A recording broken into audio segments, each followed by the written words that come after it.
ہم سب مل کر آقائے کائنات جناب محمد الرسول اللہ صلی اللہ علیہ وسلم کی بارگاہ میں انتہائی خلوص و محبت کے ساتھ درود پاک پڑھے۔ اللہم صلی علی سیدنا شفیعنا مولانا محمد بارک وسلم صلاۃ و سلام علیک یا رسول اللہ صلی اللہ علیہ وسلم۔ برادران اسلام، دنیا بھر میں اسلام آج جو لہلہا رہا ہے،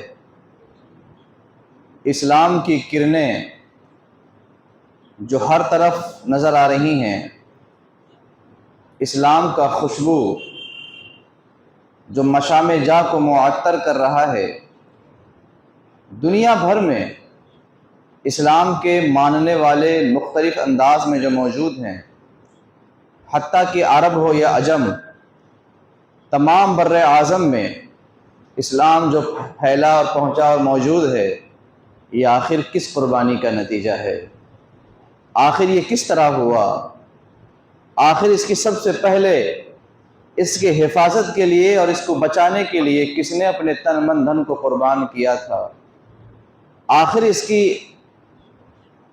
کے ستون کو محفوظ اور مضبوط کرنے کے لیے کن حضرات نے قربانیاں دی تھیں؟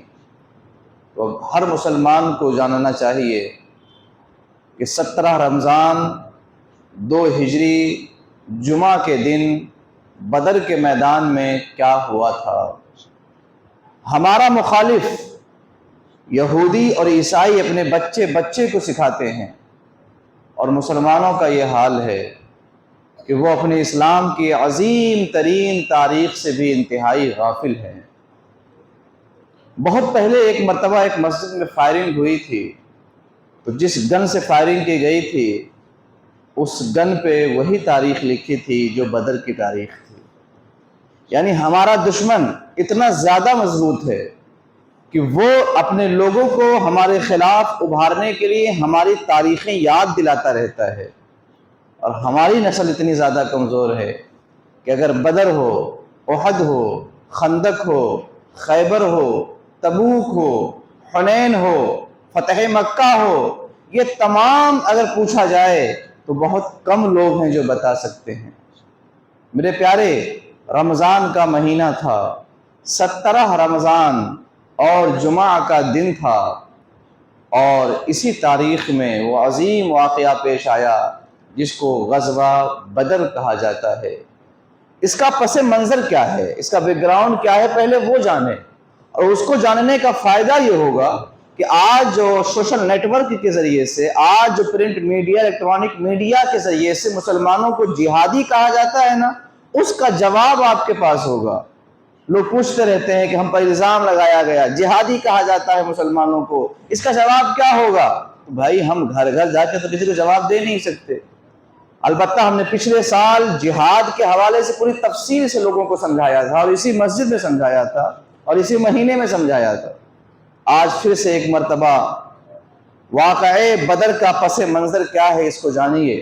ہوا یہ کہ سید عالم صلی اللہ علیہ وآلہ وسلم جن کے بیچ 40 سال رہے، جن کے ساتھ نشست و برخاست 40 سال تک کیا، آپ صلی اللہ علیہ وسلم کا بچپنا، جوانی، شادی کی زندگی، یہ تمام جن لوگوں کے درمیان گزری، وہ لوگ جو رسول اللہ کے کردار، اقوال اور آپ صلی اللہ علیہ وسلم کی زندگی کے احوال کو دیکھ کر کے کہہ رہے تھے محمد صادق ہیں، امین ہیں، دیانت دار ہیں، امانت دار ہیں، یہ تمام جو گواہی دے رہے تھے، انہی کے بیچ رسول اللہ صلی اللہ علیہ وسلم نے ایک سچائی کا اعلان کیا، اور وہ یہ تھا کہ اے لوگوں، میں اللہ کا رسول ہوں، ایک خدا کو مان لو، فلاح پا جاؤ گے۔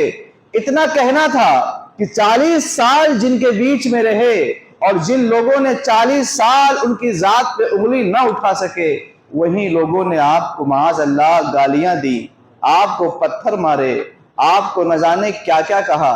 40 سال تک آپ کی زندگی کو دیکھتے رہے۔ اگر وہ لالچی ہوتے تو اسی وقت اپنے لالچ کا اظہار کر دیتے، اگر وہ دنیا کی خواہش ان کو ہوتی تو اپنے جوانی کے ایام میں دنیا طلبی کو ظاہر کر دیتے۔ آخر تم نے ان کی زندگی کو ان کے صبح و شام کو، ان کے سونے جاگنے کو، ان کے اٹھنے بیٹھنے کو 40 سال تک دیکھا، اور اس کے بعد محمد رسول اللہ صلی اللہ علیہ وسلم نے جب حق کا اظہار کیا، جو 40 سال دیکھ چکے تھے، مان چکے تھے، سچائی کی گواہی دے چکے تھے، امین کہہ رہے تھے، ان لوگوں نے بغاوت کیا، سرکشی کی، رسول اللہ کو تکلیف دی، اذیتیں دی، جادوگر کہا، پاگل کہا، شاعر کہا، معاذ اللہ۔ جن لوگوں نے اس حق کی دعوت کو قبول کیا مکہ شریف میں، انہیں مارا گیا، انہیں سزائیں دی گئیں، کبھی ان کو لٹا کر کے اوپر سے پتھر کا سل ان کے سینے پہ رکھا گیا، کبھی گھسیٹا گیا، اور کبھی کسی اور طرح سے سزائیں دی گئیں، حتیٰ کہ کسی کو آگ کے انگارے پہ لٹایا گیا، اور حضرت سمیہ کو وہیں پر یعنی مکہ میں شہید کیا گیا، حتیٰ کہ 2 مرتبہ مکہ سے ان لوگوں کو نکلنا پڑا جن لوگوں نے حق کو قبول کیا تھا، سچائی کو قبول کیا تھا، ایمانداری کو قبول کیا تھا، رسول اللہ کے لائے ہوئے دین کو قبول کیا تھا۔ مکہ شریف سے ان کو اپنا وطن چھوڑنا پڑا، اپنا گھر چھوڑنا پڑا، اپنی جائیدادیں چھوڑنی پڑی، اپنے مکانوں کو چھوڑنا پڑا، اور ہجرت کر کے وہ حبشہ چلے گئے۔ بتاؤ مسلمانوں کے ساتھ زیادتی کس نے کیا؟ گھر چھوڑنے پر مجبور کس نے کیا؟ مسلمانوں کو تکلیف کس نے پہنچایا؟ کون ہے جو مسلمانوں کو اذیت دے رہا ہے؟ کون ہے جو مسلمانوں کو جینا حرام کر رہا ہے؟ رسول گرامی وقار صلی اللہ علیہ وسلم کی سچی دعوت کو جو لوگ قبول کر لیتے، وہ چاہے عورت ہو اور وہ چاہے مرد ہو، ہر ایک کو مصیبتوں سے گزرنا پڑتا۔ وہ مصیبتیں کچھ ایسی تھیں کہ آج کے زمانے میں ہم ان کا تصور نہیں کر سکتے۔ کچھ خواتین نے، کچھ لڑکیوں نے اسلام قبول کر لیا تھا، ظالموں نے یہاں تک ظلم کیا کہ ان سے جسم فروشی کروانے لگ گئے، جسم کا دھندا کروانے لگ گئے۔ کتابوں میں یہ ساری باتیں موجود ہیں کہ ظالموں نے اس بنیاد پر زیادتی کیا کہ تم نے اسلام کیوں قبول کیا، محمد الرسول اللہ کی دعوت کیوں قبول کی؟ مگر وہ بھی اللہ کہ نبی جناب محمد الرسول اللہ کے دین کو قبول کر چکے تھیں، دین مصطفیٰ کو نہیں چھوڑ رہی تھیں، اذیتیں برداشت کر رہی تھیں، دین مصطفیٰ کو نہیں چھوڑا، ہر قسم کی تکلیفوں کو سہا اور دین مصطفیٰ صلی اللہ علیہ وسلم کو نہیں چھوڑا۔ کچھ تو مکہ میں رہے، اذیتیں برداشت کرتے رہے، اور کچھ وہ تھے جن کو میرے آقا نے اجازت دے دی کہ تم اپنا شہر، اپنا وطن، اپنا گھر چھوڑ کے چلے جاؤ، اور حبشہ وہ لوگ چلے گئے۔ میرے عزیز ساتھیوں اور دوستوں، 13 سال تک مسلمانوں کو مارا جاتا رہا، اذیتیں دی جاتی رہیں، ہر قسم کی تکلیفیں دی جاتی رہیں، خود رسول اللہ کے جسم پر اوجھئی لوگوں نے ڈال دیا، خود حضرت سیدنا صدیق اکبر کو اتنا مارا کہ وہ بے ہوش ہو گئے، خود حضرت سیدنا بلال رضی اللہ تعالی عنہ کے سینے پہ پتھر رکھا جاتا تھا، خود حضرت خبیب رضی اللہ تعالی عنہ کو جلتے ہوئے انگارے پہ لٹا دیا جاتا تھا۔ یہی نہیں، حضرت سمیہ رسول گرامی وقار کے دامن سے وابستہ ہو گئی تھی، ابو جہل ان کو مارتا رہتا تھا، اور اس کا ایک ہی مطالبہ تھا کہ اسلام چھوڑ دو۔ آپ رضی اللہ تعالی عنہ ہر حال میں اذیت برداشت کر رہی تھی، اسلام نہیں چھوڑ رہی تھی۔ ظالم نے نیزے سے یا برچھی سے آپ کے شکم میں مارا اور پھاڑ کے رکھ دیا، یعنی آپ کو مکہ میں شہید کر دیا۔ اتنی اذیت کیوں دی جا رہی تھی؟ کسی کا ہم نے جائیداد تو نہیں لیا تھا، کسی کا گھر تو ہم نے نہیں لوٹا تھا، ہم نے کسی سے کچھ مانگا تو نہیں تھا۔ ان لوگوں نے صرف لا الہ الا اللہ محمد الرسول اللہ پڑھ لیا تھا، انہوں نے خدائے واحدہ قدوس کے سامنے جھکنے کا وعدہ کر لیا تھا، انہوں نے معبودان باطن سے منہ پھیر لیا تھا، انہوں نے کسی کو کچھ نہیں کہا تھا، ایک اللہ کو مانا تھا، مگر اذیت پر اذیت، مصیبت پر مصیبت، 1 سال 2 سال نہیں 13 سال تک مسلمانوں کو دیتے رہے۔ اللہ کا حکم آیا، محمد الرسول اللہ صلی اللہ علیہ وسلم نے اپنے صحابہ سے فرما دیا کہ تم لوگ اب مدینہ جا سکتے ہو، کیونکہ مدینہ میں کچھ لوگ ایسے ہو گئے تھے جو مکہ آ کر کے ایمان لے آئے تھے اور بڑے وفادار ہو ہو گئے تھے. انہوں نے کہا تھا یا رسول اللہ صلی اللہ علیہ وسلم آپ ہمارے شہر میں آ جائیے. جس طرح اپنے بیٹیوں کے اور اپنے بچوں کے اور اپنے بیویوں کی دیکھ بھال کرتے ہیں یا رسول اللہ ہم آپ کی حفاظت کریں گے. تو میرے آقا ان کے خلوص کو سمجھ رہے تھے, ان کے پیار کو سمجھ رہے تھے. تو رسول اللہ صلی اللہ علیہ وسلم نے دیکھا کہ وہاں ماحول اچھا ہے, سازگار ماحول ہے, وہاں اذیت نہیں ہوگی. مکہ میں حضور نے صحابہ سے کہہ دیا کہ تم لوگ چلے جاؤ یہاں سے اور جا کر کے مدینہ رہو, وہاں تمہیں امان ہوگا, تمہیں سکون ہوگا. اپنا وطن کس نے چھوڑا؟ مسلمانوں نے چھوڑا. گھر ہے مکہ میں مگر چھوڑنا پڑ رہا ہے, نسلیں ہیں مکہ میں مگر چھوڑنا پڑ رہا ہے, قبیلہ خاندان ہے مکہ میں مگر چھوڑنا پڑ رہا ہے. صحابہ کی بہت بڑی جماعت نے ہجرت کیا اور وہ مدینہ تشریف لے آئے. پھر جب اللہ کا حکم آیا تو محمد رسول اللہ صلی اللہ علیہ وسلم رات کی تاریکی میں مکہ سے نکلتے ہیں اور اسی سفر کو ہجرت کا سفر کہا جاتا ہے. آپ کے ساتھ حضرت سیدنا صدیق اکبر رضی اللہ تعالیٰ عنہ ہیں. رات میں نکلتے ہیں. یہ نکلنا بھی عام نکلنے کی طرح نہیں تھا. سوچو تو صحیح, ظالموں نے اس سے پہلے تیاری کر لی تھی کہ آج کی رات محمد رسول اللہ کو معاذ اللہ ختم کر دیں گے اور ایسا کریں گے کہ ہر قبیلے سے ایک جوان کو لیں گے اور جب جوان ہر قبیلے کا اس میں شامل ہوگا مارنے میں, قتل کرنے میں, تو پھر بنی ہاشم کے لوگ, قریش کے لوگ کس کس سے مقابلہ کریں گے. 40 لوگوں کو تیار کیا گیا. کتابوں میں آتا ہے کہ ننگی تلواریں ان لوگوں نے لی, رسول اللہ صلی اللہ علیہ وسلم کا مکان گھیر لیا. یعنی وطن ان کا اپنا ہے, قبیلہ ان کا اپنا ہے, گھر ان کا اپنا ہے, مگر اپنے وطن میں رہنا مشکل ہو گیا. کون سی غلطی کر دی ہے؟ کسی سے کیا لیا سوائے اس کے کہ اللہ کو مانا ہے, محمد رسول اللہ صلی اللہ علیہ وسلم کے لائے ہوئے نظام کو قبول کیا ہے. اب رسول اللہ ہی کو ختم کرنے کے لیے ظالموں نے تیاری کر لی, اور تیاری اس طرح کہ مکان کو مکمل طور سے گھیر لیا گیا. کہا جاتا ہے کہ لوگ اس طرح ہاتھ میں ہاتھ ڈال کر کے پورے مکان کو گھیرے ہوئے تھے اور ننگی تلواریں تھیں. رات کا وقت تھا. اب یہ تھا کہ حضور کو آج ہی جو ہے قتل کر دینا ہے معاذ اللہ. اللہ تعالیٰ نے جبریل امین کے ذریعے سے حضور کو خبر دے دی کہ آج کی رات آپ مکہ چھوڑ دیجئے. رسول اللہ صلی اللہ علیہ وسلم نے بستر پہ حضرت مولا علی شیر خدا حیدر کرار کو سلا دیا اپنے بستر پہ, اور ادھر آپ صلی اللہ علیہ وسلم حضرت صدیق اکبر کو لے کر کے آپ مکہ سے نکل گئے. یہ لوگ رات بھر پہرا دیتے رہے کہ بس موقع ملے اور قتل کر دیا جائے گا. کسی نے بتایا کس کا انتظار کر رہے ہو؟ بتانے ان لوگوں نے کہا محمد کا. کہا وہ تو تمہارے پاس سے نکل گئے ہیں, تمہارے بغل سے تو گئے ہیں نکل کر کے وہ. اور اس کے بعد اس نے کہا کہ دیکھو تو صحیح, انہوں نے مٹھی میں کنکری لے کے بھی تمہاری طرف پھینکا تھا اور تم لوگوں کے آنکھوں پہ اور سروں پہ باقاعدہ مٹی پڑی ہوئی ہے. انہوں نے دیکھا, اللہ اکبر, رسول گرامی وقار ان کے بغل سے گزرے تھے اور انہیں معلوم نہ پڑا تھا. اصل میرے آقا نور ہیں, اور نور کی ایک کیفیت یہ بھی ہے کہ وہ بغل سے بھی چلی جائے تو احساس نہیں ہوتا. اب ان لوگوں نے دیکھا جا کر کے بستر اٹھایا, دیکھا تو وہاں پر مولائے کائنات شیر خدا حیدر کرار ہیں. اور اس کے بعد ظالموں نے تیاری کی, اور تیاری کچھ اس طرح سے تھی کہ کچھ لوگوں کو کہا گیا راستوں پر پھیل جاؤ جلدی جلدی, ابھی دور نہیں گئے ہوں گے, جہاں ملے وہیں گرفتار کر لو, اور جو محمد کو گرفتار کر لے گا اسے انعام کیا ملے گا؟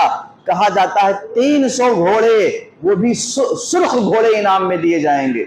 اس زمانے میں سرخ گھوڑے, وہ بھی 300 گھوڑے, بڑی قیمتی جو ہے مال تھا. یہ سراقہ نامی شخص تیار ہوا, اور بھی کئی لوگ راستے پر پھیلے, مگر سراقہ زبردست بہادر بھی تھا, تیز رفتار چلنے والا بھی تھا, اس کے پاس ایک مضبوط گھوڑا بھی تھا. اس نے تیاری کی کہ میں اس کام کو کروں گا, اور اس کے بعد راستے پر نکلا. روایتوں میں آتا ہے کہ سراقہ گرفتار کرنے کے لیے جب نکلا اور جب قریب پہنچ گیا رسول اللہ صلی اللہ علیہ وسلم کے, صدیق اکبر نے دیکھا, کہا یا رسول اللہ سراقہ آ رہا ہے, ہم پہ کمند ڈالنا چاہتا ہے. میرے آقا نے فرمایا گھبراؤ نہیں. جب وہ قریب آیا تو اللہ کے نبی نے فرمایا اے سراقہ, اے زمین سراقہ کو پکڑ لے. اتنا فرمانا تھا کہ زمین پھٹ گئی, اس کا گھوڑا اس میں دھس گیا اور وہ آگے نہ بڑھ سکا.